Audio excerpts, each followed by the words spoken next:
Magandang araw, magluluto tayo ngayon ng chicken kare-kare.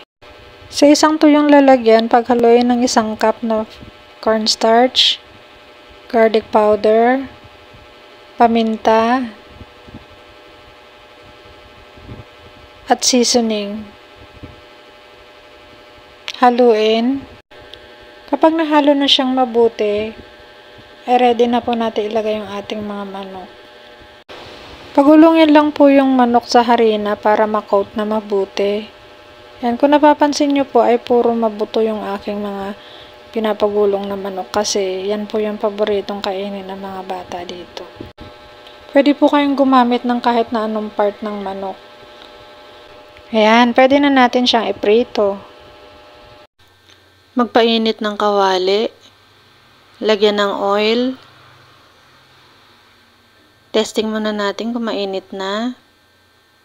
Tsaka natin ilagay yung mga chicken.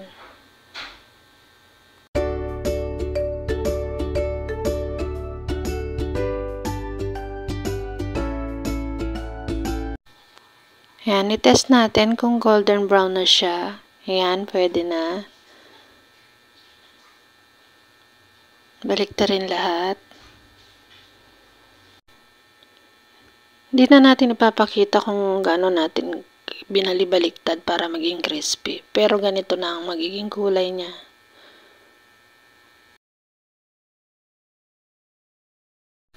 At para naman sa ating mga gulay, magpainit lang ng tubig.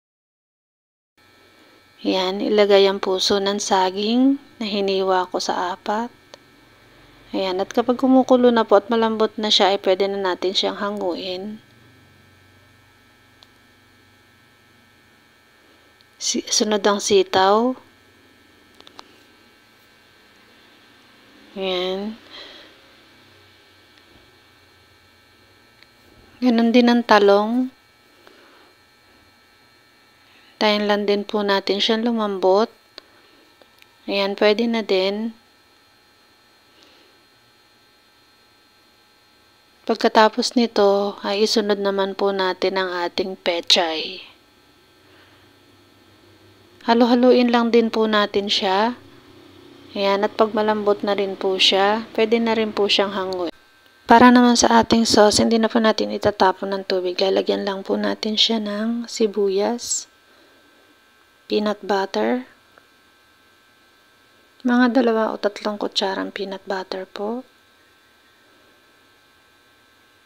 Sunod na po natin ang ating atsuete.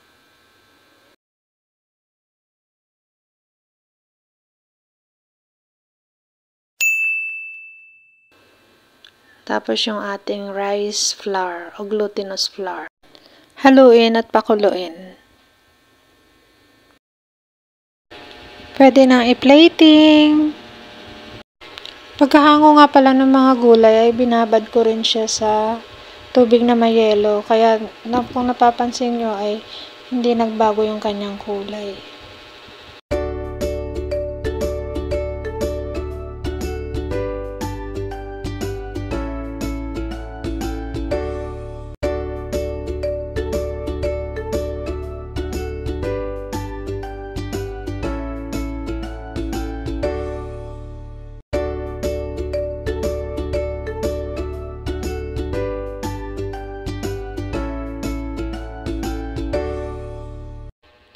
Salamat po sa panonood.